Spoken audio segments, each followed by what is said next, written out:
ಸಿಂಹರಾಶಿ ಯಾರನ್ನೇ ಆಗಲಿ ಆಯಸ್ಸು ಮತ್ತೆ ನಮ್ಮ ಜೀವನದ ಕೊನೆ ಯಾವಾಗ ಅನ್ನುವಂತಹ ಪ್ರಶ್ನೆಗಳನ್ನು ಕೇಳಬಾರದು.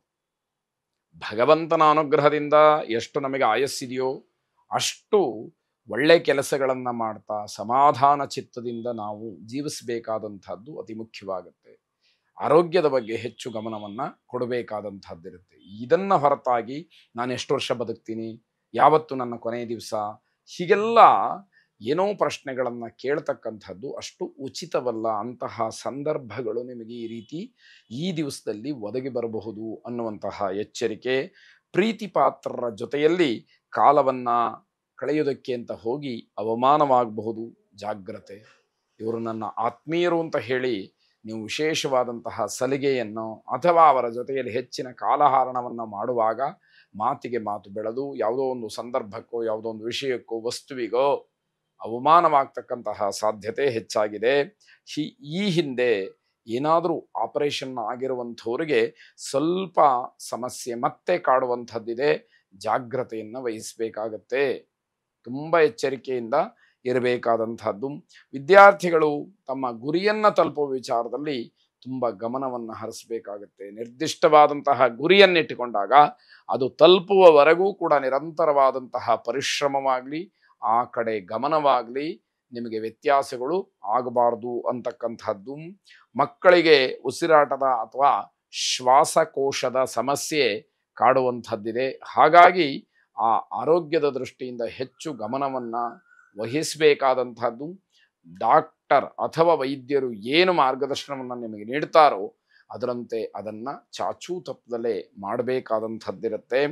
ಉಗ್ರಂ ವೀರಂ ಮಹಾವಿಷ್ಣುಂ ಜ್ವಲಂತಂ ಸರ್ವತೋಮುಖಂ ನೃಸಿಂಹಂ ಭೀಷಣಂ ಭದ್ರಂ ಮೃತ್ಯುಂ ನಮಾಮ್ಯಹಂ ಎಂಬುದಾಗಿ ನರಸಿಂಹಸ್ವಾಮಿಯನ್ನು ಪ್ರಾರ್ಥನೆ ಮಾಡಿ ಶುಭವಾಗಿ. ಕನ್ಯಾರಾಶಿ ಅತಿಯಾದಂತಹ ಉತ್ಸಾಹ, ಅತಿಯಾದಂತಹ ಆತುರ, ಇದರಿಂದ ಮಾಡಿದಂತಹ ಕೆಲಸಗಳು ನಷ್ಟವಾಗ್ತಕ್ಕಂತಹ ಸಾಧ್ಯತೆಗಳು ಹೆಚ್ಚಾಗಿದೆ. ಹಾಗಾಗಿ ಏನೇ ಇರಲಿ ಒಂದು ಕೆಲಸವನ್ನು ಮಾಡುವಾಗ ಉತ್ಸಾಹ ಇರಬೇಕು, ಅಥವಾ ಒಂದಷ್ಟು ನಮ್ಮ ಕೆಲಸ ಮುಗಿಯುವಂತಹ ವೇಗ ಇರಬೇಕು. ಅದನ್ನು ಹೊರತಾಗಿ ಮಿತಿಮೀರಿದ ವೇಗ ಅಂದರೆ ಆತುರಾತುರವಾಗಿ ಮಾಡ್ತಕ್ಕಂತಹದ್ದು, ಇದರ ಜೊತೆಗೆ ಅತಿಯಾದಂತಹ ಉತ್ಸಾಹ, ಇದು ನಮ್ಮ ಕೆಲಸವನ್ನು ಹಾಳು ಮಾಡ್ತಕ್ಕಂಥದ್ದಾಗತ್ತೆ. ಶಾರೀರಿಕವಾಗಿ ಸುಖ ಇರೋದಿಲ್ಲ. ನರಕ್ಕೆ ಸಂಬಂಧಪಟ್ಟಂತಹ ಸಮಸ್ಯೆ, ನರದೌರ್ಬಲ್ಯ ಅಥವಾ ಸ್ನಾಯುಗಳ ಎಳೆತ, ಮೂಳೆ, ಮಂಡಿ ಅಥವಾ ಇನ್ಯಾವುದೋ ಕಟಿಭಾಗ, ಕೈ, ಮೊಣಕೈ ಇತ್ಯಾದಿಗಳೆಲ್ಲ ನೋವು ಬರತಕ್ಕಂಥದ್ದು. ಆ ಗಂಟುಗಳ ನೋವಿನಿಂದ ಯಾವ ಕೆಲಸಕ್ಕೂ ಕೂಡ ಮನಸ್ಸಿಗೆ ಸಮಾಧಾನವಾಗಿ ಮಾಡ್ತಕ್ಕಂತಹದ್ದು ಆಗದೇ ಇರುವಂಥದ್ದು, ಇವೆಲ್ಲ ನೋಡಬೇಕಾಗತ್ತೆ.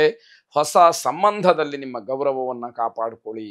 ಯಾವುದೋ ಒಂದು ಹೊಸ ಸಂಬಂಧವನ್ನು ಬೆಳೆಸಬೇಕು ಅಥವಾ ಈಗಾಗಲೇ ಹೊಸ ಸಂಬಂಧ ಆಗಿದೆ ಅನ್ನೋದಾದರೆ ನಿಮ್ಮ ಮಾತು, ನಡೆ, ನುಡಿ ಎಲ್ಲವೂ ಕೂಡ ಪರಿಶುಭ್ರವಾಗಿದ್ದಾಗ ಮಾತ್ರ ನಿಮಗೆ ಹೊಸ ಸಂಬಂಧದವರಿಂದ ಗೌರವ ಸಿಗ್ತಕ್ಕಂಥದ್ದು. ಇಲ್ಲದೆ ಇದ್ದರೆ ಅವಮಾನಕ್ಕೆ ಅದು ಕಾರಣವಾಗುತ್ತೆ.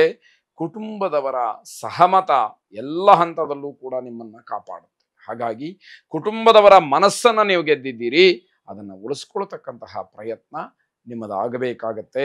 ಪೋಷಕರಿಗೆ ನಿಮ್ಮಿಂದ ದುಃಖವಾಗ್ತಕ್ಕಂತಹ ದಿವಸ, ನೀವು ಪೋಷಕರಿಗೆ ದುಃಖದಾಯಕರು ಅನ್ನುವಂಥದ್ದು. ದೊಡ್ಡವರ ವಿಚಾರದಲ್ಲಿ ಕಾಳಜಿ ಇರಲಿ, ಪರಿಶ್ರಮವನ್ನು ವಹಿಸಿ ಅವರ ಸೇವೆಯನ್ನು ಮಾಡಿ ಅವರ ಮನಸ್ಸನ್ನು ಗೆಲ್ಲಬೇಕು, ಅವರಿಗೆ ಸಂತೋಷವಾಗ್ತಕ್ಕಂತಹ ರೀತಿಯಲ್ಲಿ ನಡೆಕೊಳ್ಳಿ ಅನ್ನುವಂಥದ್ದು. ವಾಹನ ಚಾಲನೆಯಲ್ಲಿ ತುಂಬ ಎಚ್ಚರಿಕೆಯನ್ನು ವಹಿಸಬೇಕು. ಸಮಸ್ಯೆ ಇದೆ, ಅಪಘಾತವಾಗಬಹುದು, ಇನ್ನೇನೋ ತೊಂದರೆಗಳಾಗಬಹುದು, ಅದಕ್ಕೆ ಯಾವುದಕ್ಕೂ ಅವಕಾಶಗಳು ಬೇಡ ಅಂತ ಅರ್ಥ. ನಿಮ್ಮದಲ್ಲದೇ ಇರತಕ್ಕಂತಹ ತಪ್ಪಿಗೆ ನಿಮಗೆ ಶಿಕ್ಷೆ ಆಗುವಂಥದ್ದು ಅಥವಾ ನೀವು ಶಿಕ್ಷೆಯನ್ನು ಅನುಭವಿಸಬೇಕಾದಂಥದ್ದು ಸೂಕ್ಷ್ಮವಾಗಿ ಕಾಣ್ತಾ ಇರುವಂಥದ್ದು. ಈಶ್ವರ ಆರಾಧನೆಯನ್ನು ಮಾಡಿ, ಗೋವಿಗೆ ಅಕ್ಕಿ ಬೆಲ್ಲವನ್ನು ಸಮರ್ಪಣೆ ಮಾಡಿ ಈಶ್ವರನನ್ನು ಪ್ರಾರ್ಥನೆ ಮಾಡಬೇಕಾದ್ರೆ ಶಿವಂ ಶಾಂತಂ ಜಗನ್ನಾಥಂ ಲೋಕಾನುಗ್ರಹಕಾರಿಣಂ ಶಿವಮೇಕಂ ಪರಂ ವಂದೇ ಶಿಕಾರಾಯ ನಮೋ ನಮಃ ಎಂಬ ಪ್ರಾರ್ಥನೆಯನ್ನು ಮಾಡಿ ಶುಭವಾಗಿ. ತುಲಾರಾಶಿ ರಾಜಕಾರಣಿಗಳು, ರಾಜಕೀಯ ವ್ಯಕ್ತಿಗಳ ಸಂಪರ್ಕ ಇರತಕ್ಕಂಥವ್ರು, ರಾಜಕೀಯದಲ್ಲಿ ಆಸಕ್ತಿ ಇರುವಂಥವ್ರು, ಇಲ್ಲದೇ ಇರತಕ್ಕಂತಹ ಹೇಳಿಕೆಗಳನ್ನು ಕೊಟ್ಟು ಮಾತುಗಳನ್ನು ಆಡಿ ಸಂಕಷ್ಟಕ್ಕೆ ಸಿಗಹಾಕ್ಕೊಳ್ತೀರಿ. ನಿಮ್ಮ ಮಾತನ್ನು ನಂಬಿ ಬೇರೆ ಬೇರೆ ರೀತಿಯ ಮಾತುಗಳು ಉದ್ಭವವಾಗ್ತಕ್ಕಂಥದ್ದಾಗತ್ತೆ. ಗುಂಪು ಗುಂಪುಗಳಲ್ಲಿ ಇಲ್ಲದೇ ಇರತಕ್ಕಂತಹ ವಿಚಾರ ಬಹಳ ಚರ್ಚೆಗೆ ಕಾರಣವಾಗ್ತಕ್ಕಂಥದ್ದಾಗಬಹುದು. ಪ್ರಯಾಣ ಪ್ರವಾಸ ಇದರ ಬಗ್ಗೆ ಎಲ್ಲ ಕುರಿತು ಚರ್ಚೆಯನ್ನು ಮಾಡಿ ಕೊನೆಯ ಹಂತದಲ್ಲಿ ಬೇಡ ಅಂತ ಹೇಳಿಬಿಡ್ತೀರಿ. ಇದು ಗಮನಿಸ್ಕೊಳ್ಬೇಕಾದಂತಹದ್ದು. ಸಂಬಂಧಿಕರಿಂದ ಧನಲಾಭ ದ್ರವ್ಯಲಾಭ ಆಗುವಂತಹ ಸೂಚನೆ. ಇವತ್ತೇ ಏನೋ ದುಡ್ಡು ಸಿಕ್ಬಿಡುತ್ತೆ, ಏನೋ ಪದಾರ್ಥ ಸಿಕ್ಬಿಡುತ್ತೆ ಅನ್ನುವಂತಹ ಭ್ರಮೆ ಬೇಡ. ಮುಂದಿನ ದಿನಮಾನದಲ್ಲಿ ಅನುಕೂಲವಾಗ್ತಕ್ಕಂತಹ ಸಾಧ್ಯತೆ, ಆ ಯೋಗದ ಸೂಚನೆ ನಿಮಗಿರತಕ್ಕಂಥದ್ದು. ಕೆಲಸದ ಸ್ಥಳದಲ್ಲಿ ಬಹಳ ಋಣಾತ್ಮಕವಾದಂತಹ ವಾತಾವರಣ. ಸ್ವಲ್ಪ ತಾಳ್ಮೆಯಿಂದ ಅದನ್ನು ಬದಲಾಯಿಸಿಕೊಂಡು ಮುಂದಿನ ಒಳ್ಳೆಯ ದಿನ ಬರುವವರೆಗೆ ಕಾದು ನಂತರದಲ್ಲಿ ನಿಮ್ಮ ಕಾರ್ಯಪ್ರವೃತ್ತರಾಗ್ತಕ್ಕಂಥದ್ದು ಬಹಳ ಬಹಳ ಒಳ್ಳೆಯದು ಅಂತ ಹೇಳಬೇಕು. ಈ ದಿವಸ ಮಾನಸಿಕವಾಗಿ ತುಂಬ ಬೇಸರವಾಗ್ತಕ್ಕಂತಹ ಸಾಧ್ಯತೆಗಳು ಇರುವಂಥದ್ದು. ಪ್ರೇಮ ಸಂಬಂಧ ವಿಚಾರದಲ್ಲಿ ಜಗಳವಾಗತ್ತೆ, ವಿರಸವಾಗ್ತಕ್ಕಂತಹ ಸಾಧ್ಯತೆಗಳಿದೆ. ಪ್ರೇಮಿಗಳು ಪರಸ್ಪರ ಒಬ್ಬರನ್ನೊಬ್ಬರು ಅರ್ಥ ಮಾಡಿಕೊಂಡು ಜೀವನವನ್ನು ನಡೆಸಬೇಕಾದಂಥದ್ದು. ಆದರೆ ಅಷ್ಟರೊಳಗಾಗಲೇ ಭಿನ್ನಾಭಿಪ್ರಾಯಗಳು, ಒಬ್ಬರನ್ನೊಬ್ಬರು ಅರ್ಥ ಮಾಡಿಕೊಳ್ಳೋದಕ್ಕೆ ಮನಸ್ಥಿತಿ ಇಲ್ಲದೇ ಇರತಕ್ಕಂತಹ ಸನ್ನಿವೇಶಗಳು ಒದಗಿ ತೊಂದರೆಯನ್ನು ಮಾಡಿಕೊಳ್ಳುವಂಥದ್ದಾಗತ್ತೆ. ಮಾತಾ ಸೀತಾದೇವಿಯನ್ನ ಪ್ರಾರ್ಥನೆ ಮಾಡಿ ಆ ಜಗನ್ಮಾತೆಯ ಅನುಗ್ರಹ ಸಂಪೂರ್ಣವಾಗಿ ನಿಮ್ಮ ಮೇಲಿರಲಿ. ಶುಭವಾಗಿ. ವೃಶ್ಚಿಕ ರಾಶಿ, ಮನೆಯಲ್ಲಾಗಲಿ ಕೆಲಸದ ಸ್ಥಳದಲ್ಲಾಗಲಿ ಏನೋ ಒಂದು ರೀತಿಯ ಕುಹಕವಾದಂತಹ ಮಾತು, ಕಹಿಯಾದಂಥ ಮಾತು, ಪರೋಕ್ಷವಾದಂತಹ ಮಾತುಗಳಿಂದ ನಿಮ್ಮ ಮನಸ್ಸಿಗೆ ತುಂಬ ಬೇಸರವಾಗ್ತಕ್ಕಂಥದ್ದು. ಅದು ತುಂಬ ಕೆಟ್ಟ ಪರಿಣಾಮವನ್ನು ಬೀರ್ತಕ್ಕಂತಹ ಮಾತುಗಳೂ ಕೂಡ ಆಗಿರಬಹುದು. ಬಹಳ ಹಗುರವಾಗಿ ತೆಗೆದುಕೊಂಡು ಜೀವನವನ್ನು ನಡೆಸಿದರೆ ನಿಮ್ಮ ಜೀವನ ಸುಖಮಯ ಸಫಲವಾದೀತು. ಆ ಮಾತನ್ನೇ ಮುಖ್ಯವಾಗಿಟ್ಟುಕೊಂಡು ಬೇಡದೇ ಇರತಕ್ಕಂತಹ ಮತ್ತಿನ ಮಾತುಗಳು ಜೊತೆಗೆ ಬೇಡದೇ ಇರತಕ್ಕಂತಹ ಕೆಟ್ಟ ನಿರ್ಧಾರ ನಿಮಗೆ ದೊಡ್ಡ ಆಘಾತವನ್ನು ಉಂಟು ಮಾಡ್ತಕ್ಕಂಥದ್ದಾಗತ್ತೆ. ಮಕ್ಕಳ ಮಾತು ಈ ದಿವಸ ನಿಮಗೆ ಶುಭ ಅನ್ನುವಂಥದ್ದನ್ನು ಸೂಚಿಸ್ತಾ ಇದೆ. ಹಾಗಾಗಿ ಮಕ್ಕಳೇ ಏನಾದರೂ ಹೇಳಿದರೆ ಅದನ್ನು ತಾತ್ಸಾರ ಮಾಡೋಕ್ಕೆ ಹೋಗಬೇಡಿ. ಮಕ್ಕಳ ಮಾತಿಗೆ ಸ್ವಲ್ಪ ಆದ್ಯತೆ ಇರಲಿ, ಬೆಲೆ ಇರಲಿ. ಮಕ್ಕಳ ಮಾತನ್ನು ಗಮನಿಸಿ ಅದನ್ನು ಪರಿಪೂರ್ಣವಾಗಿ ಅರ್ಥ ಮಾಡ್ಕೊಳ್ತಕ್ಕಂತಹ ಪ್ರಯತ್ನ ನಿಮ್ಮದಾಗಿರಲಿ ಅಂತಕ್ಕಂಥದ್ದು. ರಾಜಕಾರಣಿಗಳಿಂದ ಭಯ ಹುಟ್ಟುವಂಥದ್ದಾಗತ್ತೆ.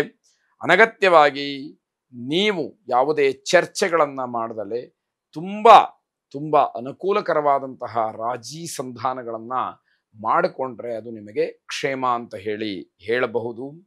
ನಿಮಗಿಂತ ಬಲಶಾಲಿಗಳ ಜೊತೆಯಲ್ಲಿ ಸ್ಪರ್ಧೆಯಾಗಲಿ ವಾಗ್ವಾದಗಳಾಗಲಿ ಖಂಡಿತ ಬೇಡವೇ ಬೇಡ ಅನ್ನುವಂತಹ ಒಂದು ಕಾಳಜಿ. ಸಿಟ್ಟಿಗೆ ಯಾವುದೇ ರೀತಿಯ ಬುದ್ಧಿಯನ್ನು ಕೊಡಬಾರದು. ಯಾವ ಕ್ಷಣದಲ್ಲಿ ಹೇಗೆ ಬೇಕಾದರೂ ಕೂಡ ಸಿಟ್ಟು ಬರಬಹುದು. ಆದರೆ ಅದರ ಕೈಗೆ ಬುದ್ಧಿಯನ್ನು ಕೊಟ್ಟಾಗ ಅನರ್ಥಗಳು ಹೆಚ್ಚಾಗ್ತಕ್ಕಂಥದ್ದು. ಅದಕ್ಕೆ ಅವಕಾಶಗಳು ಬೇಡ.